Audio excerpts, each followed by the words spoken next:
अंधेर नगरी। नगर के एक दृश्य में कुछ साधु आपस में बात करते हैं।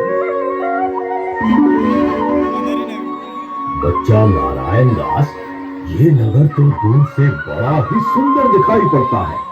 अरे जरा देख, कुछ भिक्षा मिले तो भगवान को भोग लगाए। गुरुजी महाराज, नगर तो बहुत ही सुंदर है, पर भिक्षा भी सुंदर मिले तो बड़ा आनंद हो। बच्चा गोवर्धन दास, तू पश्चिम की ओर जा और नारायण दास पूर्व की ओर जाएगा।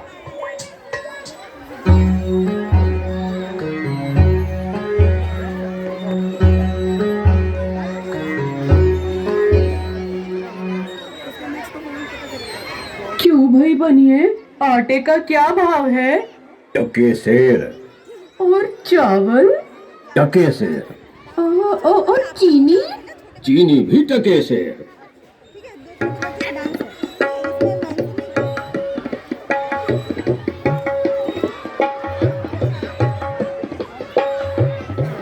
क्यों, भाजी का क्या भाव है? बाबा जी, टके सेर।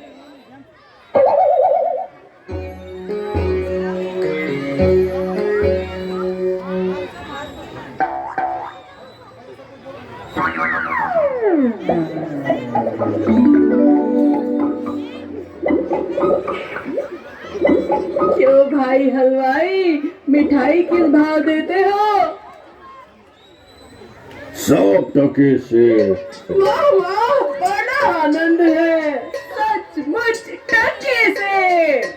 हाँ बाबा जी, सचमुच सब ही टके सेर। यहाँ सब चीजें टके सेर ही बिकती हैं। क्यों बच्चा, इस नगरी का क्या नाम है? अंधेर नगरी। वाह वाह वाह, अंधेर नगरी, चौपट राजा, टके सेर भाजी, टके सेर खाजा। तो बाबा, कुछ लेना हो तो ले जाओ।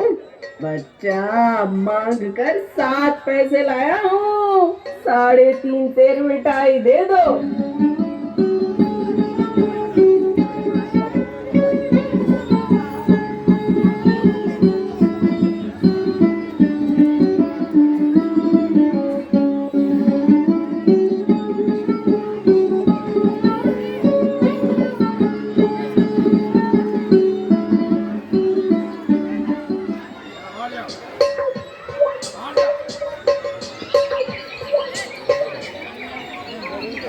बच्चा गोवर्धन दास, क्या भिक्षा लाए? गठरी तो बहुत भारी मालूम पड़ती है। गुरुजी महाराज, 7 पैसे भीख में मिले थे, उससे 3.5 सेर मिठाई मोल ली है। अरे बच्चा, ये कौन सी नगरी है? अंधेर नगरी, चौपट राजा, टके सेर भाजी, टके सेर खाजा। तो बच्चा, ऐसी नगरी में रहना उचित नहीं है, जहाँ टके सेर भाजी और टके सेर खाजा बिकता है। गुरुजी, ऐसा तो संसार भर में कोई देश ही नहीं है। 2 पैसे पास रहने से बजे में पेट भरता है। मैं तो इस नगरी को छोड़कर नहीं जाऊंगा। देख बच्चा, पीछे पछताएगा। मैं तो इस नगर में अब एक क्षण भी नहीं रहूंगा। देख, मेरी बात मान, नहीं तो पीछे पछताएगा। मैं तो जाता हूँ, पर इतना कहे देता हूँ कि कभी संकट पड़े तो याद करना मुझे।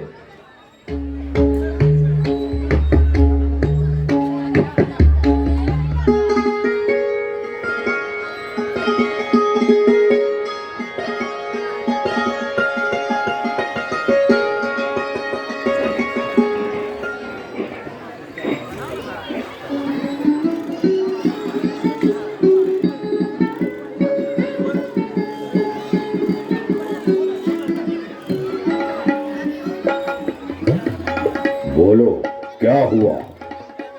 महाराज, कल्लू बनिए की दीवार गिर पड़ी, सो मेरी बकरी उसके नीचे दब गई। दुहाई है महाराज, न्याय हो।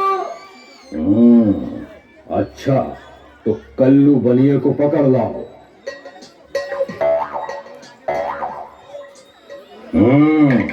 क्यों बनिए, जिसकी बकरी चूं दबकर मर गई। महाराज, मेरा कुछ दोष नहीं। कारीगर ने ऐसी दीवार बनाई कि गिर पड़ी। अच्छा, इस कल्लू को छोड़ दो और कारीगर को पकड़ लाओ। क्यों कारीगर, इसकी बकरी कैसे मर गई? महाराज, मेरा कुछ कसूर नहीं। चूने वाले ने चूना ही ऐसा खराब बनाया कि दीवार गिर पड़ी। ये बात है। अच्छा, तो चलो उस चूने वाले को बुलवाओ।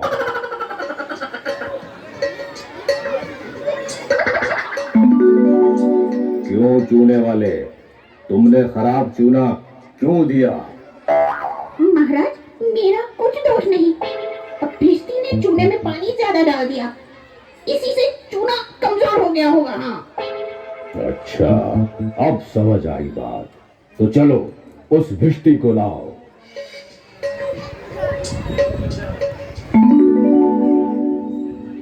क्यों भाई भिश्ती, इतना पानी क्यों डाल दिया तूने कि इसकी दीवार गिर पड़ी और बकरी दब गई? महाराज, गुलाम का कोई कसूर नहीं। कसाई ने मश्क इतनी बड़ी बना दी थी कि उसमें पानी ज्यादा आ गया। अच्छा, तो चलो कसाई को लाओ और इस भिश्ती को निकालो यहां से। क्यों भाई कसाई, तुमने ऐसी मशक क्यों बनाई? महाराज, गडरिया ने टके शेर पर ऐसी बड़ी भेड़ मेरे हाथ बेची कि मशक बड़ी बन गई। अच्छा, चलो कसाई को निकालो और अब गडरिये को लेकर आओ। क्यों भाई गडरिये, ऐसी बड़ी भेड़ क्यों बेची तूने?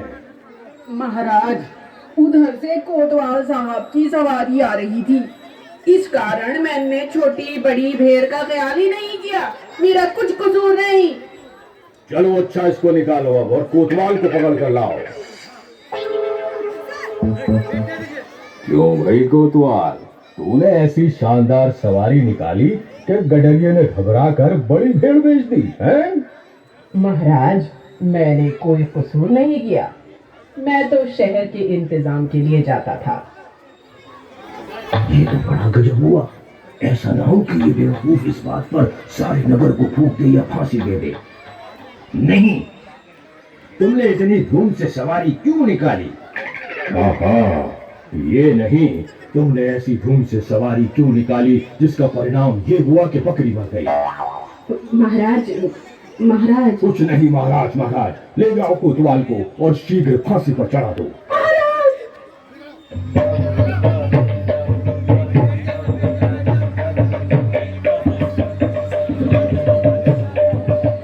गुरुजी ने हमको नाहक यहाँ रहने को मना किया था।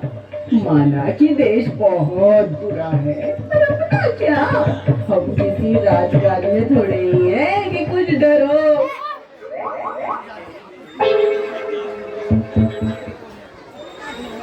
चल जरा चल, मिठाई खाकर खूब मोटा हो गया है। आज मजा मिलेगा तुझे। ये आफत कहाँ से आई?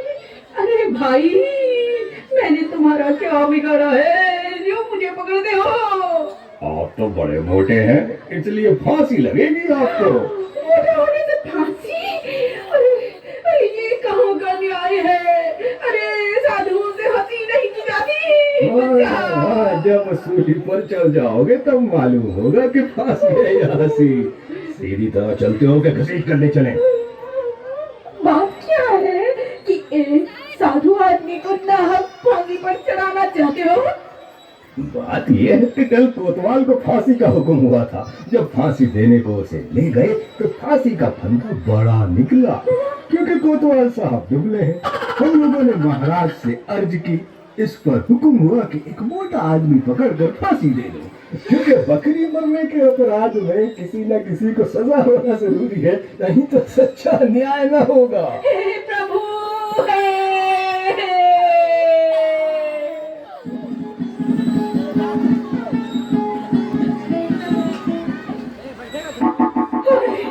बाप रे, मुझ बेकसूर को क्यों फांसी दे रहे हैं? अरे भाइयों, कुछ तो धर्म का ख्याल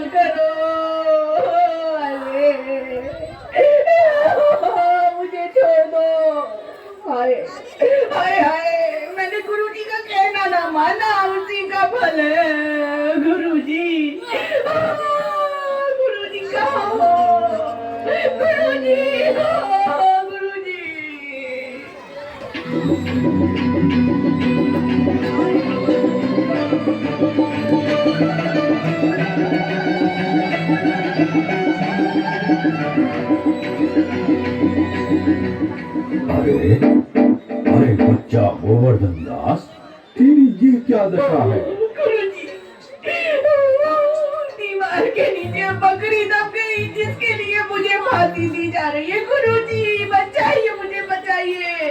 अरे बच्चा, मैंने तो तुझसे पहले ही कहा था कि ऐसे नगर में रहना ठीक नहीं, पर तूने मेरी बात नहीं सुनी। मैंने आपका कहा नहीं माना, उसी का फल मिला मुझे। बचाइए गुरुजी, बचाइए। कोई चिंता नहीं, कोई चिंता नहीं, नारायण सब ठीक करेंगे। अरे सुनो, मुझे अपने शिष्य को अंतिम उपदेश देने दो। तुम लोग जरा चलो किनारे हो जाओ। महाराज, हम हट जाते हैं, आप बेशक उपदेश दीजिए।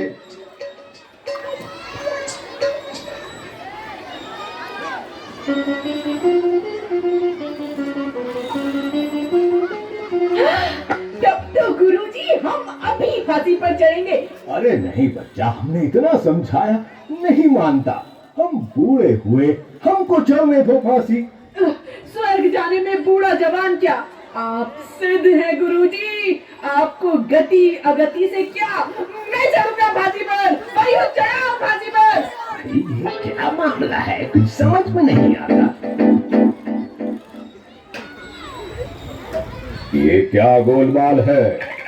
महाराज, चेला कहता है मैं फांसी चढ़ूंगा, गुरु कहता है मैं फांसी चढ़ूंगा, कुछ नहीं मालूम पड़ता क्या बात है। बाबा जी बोलो, आप फांसी पर क्यों चढ़ना चाहते हैं? महाराज, इस समय ऐसी शुभ घड़ी है कि जो मरेगा सीधा स्वर्ग जाएगा। तब तो हम ही फांसी चढ़ेंगे। नहीं, हमको हुक्म है, हम फांसी चढ़ेंगे। भाई जल्दी करो, मुझे फांसी पर चढ़ाओ। हम लटकेंगे, हमारे कारण ही तो दीवार गिरी थी। चुप रहो सब लोग, राजा के जीते जी कौन स्वर्ग जा सकता है? हमको फांसी चढ़ाओ, चलो जल्दी करो, आओ जल्दी करो।